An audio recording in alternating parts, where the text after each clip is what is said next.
Okay, so every writer is different, of course, but most of us need some quiet in order to write, or maybe I just mean we need interruptions to be taken away. One way to do that, of course, is to get out from your desk. It'll never happen. You could go to a nice park, you could go to a coffee shop, possibly risk having your expensive MacBook nicked, but at least, you know, you'd go away, you'd have different sounds, different distractions, possibly also different conversations to overhear that could start focus, William, focus. There are other ways to get you focused with quiet or silence or just the right kind of noise of sound that help you in your writing. You might already have yours. Here's 5 I either use or have just had recommended to me. Hello, I'm William Gallagher and this is 58 Keys, which as ever, as always, is for writers. Writers like you and me who use and who write on Macs and iPhones and iPads.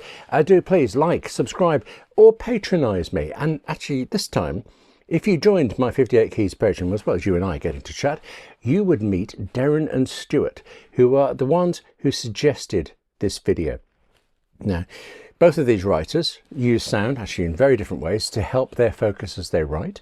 Both of them want to know about alternatives, and both really intrigued me about this because in 30 years of full-time freelance writing, I've never properly thought about this at all. I learned to write in newsrooms, right? Newsrooms and radio stations, and I loved the noise. I never used to understand why libraries were supposed to be quiet. Why? Yeah, but okay. As I've come to write more involved projects, books and things, and maybe also just as I get older, really, there are times now when I do need either quiet or really specific noise. This is how I get silence, or very nearly. This is Apple's AirPods Pro. This, is that right? Is AirPods Pro, are AirPods Pro. Kind of thing. These are the stuff that, you know, you stick in your ears, and they're charging case. Why am I showing you that? You know what they look like. They're noise cancelling headphones, earbuds, I suppose really is the proper term. And there are many noise cancelling headphones, and in fact there are some that are a lot cheaper than this. I've actually sometimes just put these ordinary non-noise cancelling over-the-ear headphones over my ears and not played anything through them, just to shut out some noise. And once when it was really cold, to keep my ears warm. But to my mind, these AirPods Pro are spectacular. Because I remember actually the first time I ever put a set on, you need to know this is desperately important. I was in a car park waiting for someone. It was right by a main road, busy car park, noisy, all the stuff. Then I put these in and pretty much nothing. I remember less the sudden lack of sound, more the abrupt sense of peace. I actually remember being immediately relaxed, would you believe? But then there's this. AirPods Pro cost £219 here in the UK and $249 in the States.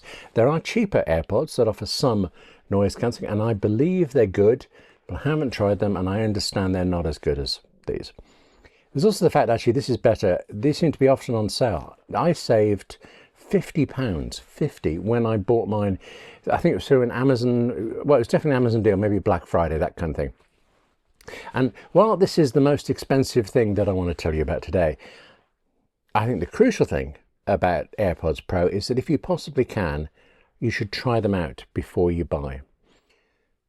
Cost is important, of course, but spending a lot of money only to find that they don't do anything for you, yeah, that's a bit worse, isn't it? And it is a little bit possible, just a little bit.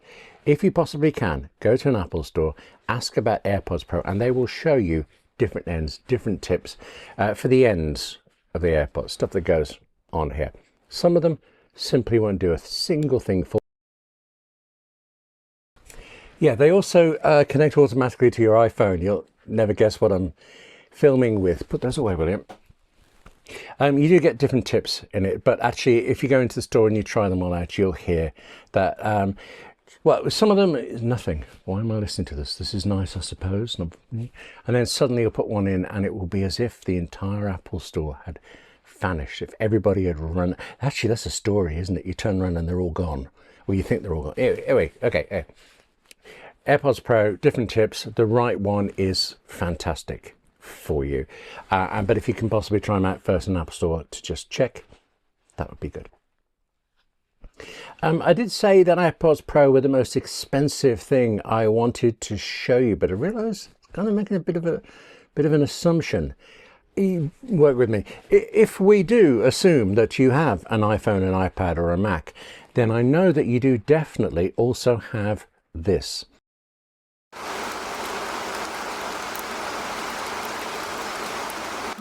That's a background sound. Specifically, it's the one called I Need the Loo. On the Mac, go to System Settings, click on Accessibility, find Audio, and then scroll around a bit until you see Background Sounds. Tick to turn that on, and then click on the button Choose. The default from the list you get is rain, and actually I'm not sure about that. It's quite heavy rain, depending on the volume for it. I found it a bit distracting. But then there are all of these others, such as stream. Actually, no. Yeah, I'll be back in a second. Anyway, on the Mac, you do also have settings to do with tuning the sound to suit you. EQ settings, which actually I don't understand. But you also have settings that I do quite easily follow, to do with shutting it up when you're not actually actively using the Mac. So if you pop off for any reason, to make some tea, let's go with that one, then the sounds stop. And you also have a timer on the Mac, which is nice. Give me a soothing background sound medley for an hour, and actually I'll probably write for that hour. I might write for longer.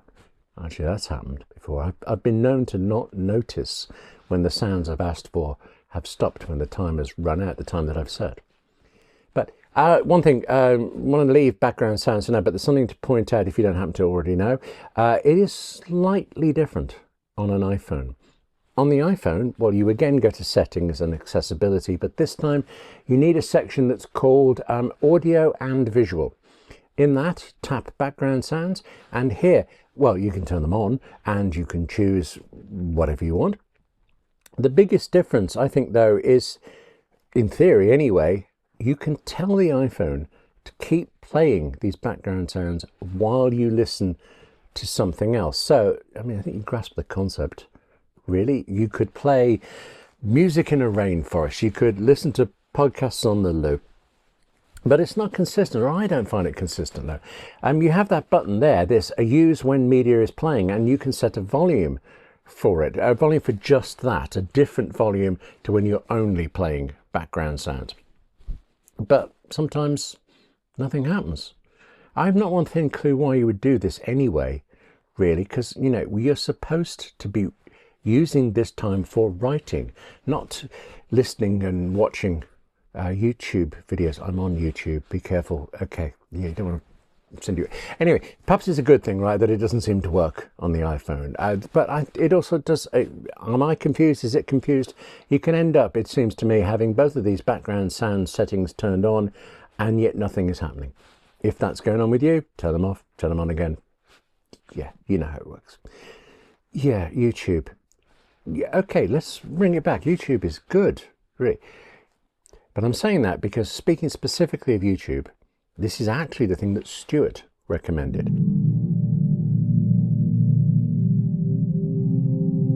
Specifically, binaural videos. Binaural, I'm struggling with that word. Binaural videos on YouTube, and there are just so many of these. You play one of these videos, it has a relaxing stereo sound. I've actually known people use them to help them sleep, but Stuart says for him, it's really good for focusing too. Binaural means, I mean, again, if you don't happen to know, and actually I forgot, I had to look it up.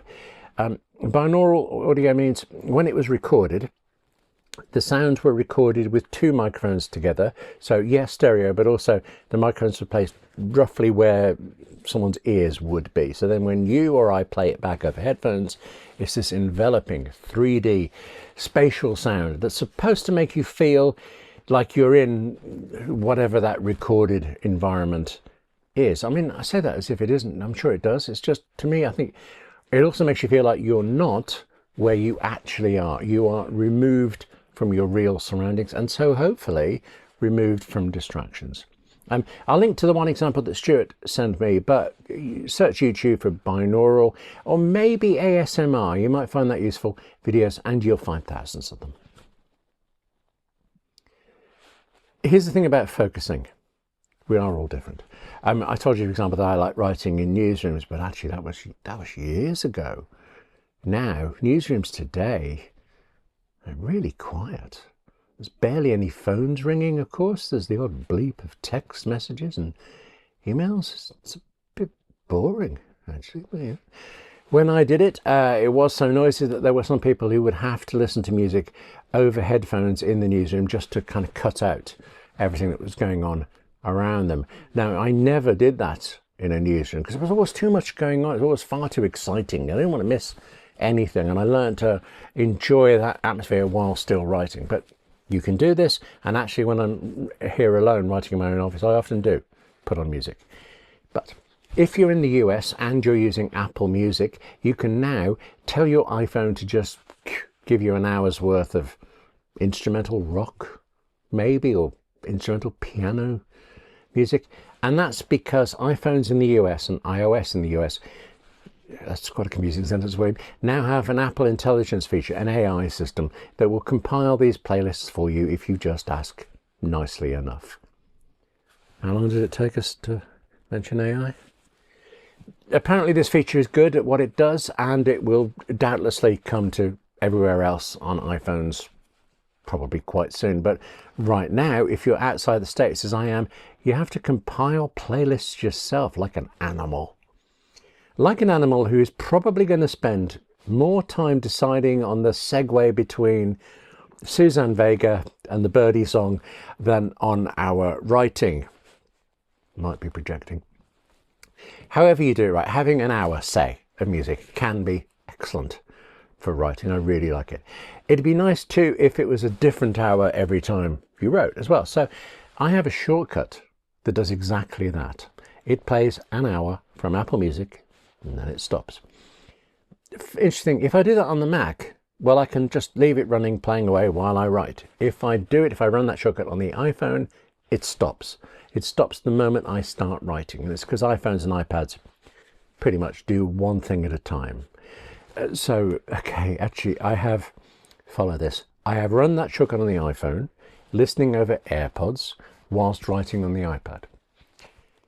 Writing can get so expensive, can't you? But if you already have these, if you're already using them, you might as well make the most out of the things. I'm not going to include my shortcut in this video's description. You can share shortcuts away with a simple link, but I'm not going to do it because then you'd see it and you'd see it's rubbish, really, because all it is the shortcuts action, find music, and then the shortcuts action, play music. I have added some bits about stopping after an hour, and you had to put it in seconds, so I did work out the numbers and all that, yay. But what's really wrong with it is that my shortcut makes no attempt to select the types of music or any specific tracks. There's no limitation, it just plays for an hour and stops, which is fine for me because I do not care whether there are vocals in what I'm listening to, lyrics or not, it's fine. To me, and maybe it's just that the voice is another instrument, so I can tell Apple Music, get on with it, and I don't have to try filtering out vocal tracks, for example. But I understand that's actually apparently rare for a writer. I mean, most writers say that music, yeah, can help us focus, but it has to be instrumental. If that's you, then, well, whether you piddle about doing it with shortcuts or you just fire up Apple Music or presumably Spotify, I don't know, there's something irritating about Spotify and the music quality isn't as good, but you know, fire up the music streaming service of your choice and then just presumably search for the words instrumental. You could do that, it's bound to come up with a lot. I was once writing a radio play, sorry, quick aside, I was watching a radio play set in a local radio station. It got killed, producer said it was far too cynical and things. But I made a playlist just for myself of the music that fictional station would be playing at that time, and it was all deeply relevant stuff. Didn't help the writing a single bit, but it was a really nice distraction. And years later now, I still sometimes just run that playlist because I like it. So that's the AirPods Pro, noise cancelling. There's the music, the background sounds, the binaural YouTube videos. There's one more sound thing, and actually it's the one that Darren recommended. Brain.fm. It's a website called brain.fm. He's only just recommended it to me, so I'm only just trying it. And he did caution that it's expensive. It's $100 per year, or if you pay monthly, $15. Now, I mean, neither amount's a casual purchase, says a man who buys Apple gear. But I would rather pay more for something that works than less for something that doesn't. Do you know that might actually be a summary of why I buy Apple gear? Anyway, I am not recommending Brain.fm yet because I simply can't. I have not used it enough yet, but Darren has. And the idea of it is that, well, I suppose it is like one of my just playing music things, but in this case, it's deeply focused music. So no lyrics, okay? Tracks that are extra long so that you don't get tripped up by them changing, although surely you could listen to classical. I mean, I once put Mahler on repeat all day and I loved it, but it was a bit depressing. Anyway, with Brain.fm, there's also academic science study into what helps different people focus, different types of people with different needs. When I went through the sign-up process, for example, it was pretty thorough, actually, in what it asked me. I mean, about me, about what music I like, what kind of work I intend to be doing. Plus, I said work there, but also it has options for relaxation, which actually I find a bit difficult. But then what do you expect when you make listening to music be part of your work? Look, writing is always just one word after another, isn't it? You know, there's nothing else. One word after another, that's it. And all of this stuff can be its own distraction too. You can end up spending, well, I was going to say a lot of time, but also, you know, a lot of money not writing. But if silence or music or binaural sounds work for you as a writer, they tend to work really well. Oh, you see me thinking, I'm going to admit this. There are times when I'm on a deadline where I will make sure I'm under headphones and I am playing music in 4/4 time because I will actually type to that rhythm. Yeah, I'm not going to be embarrassed that I told you that later because I'm embarrassed now. Anyway, that's it for this edition of 58 Keys. Thank you very much for watching. Now take care of yourself. Write more. It's important, okay? And I'll see you soon.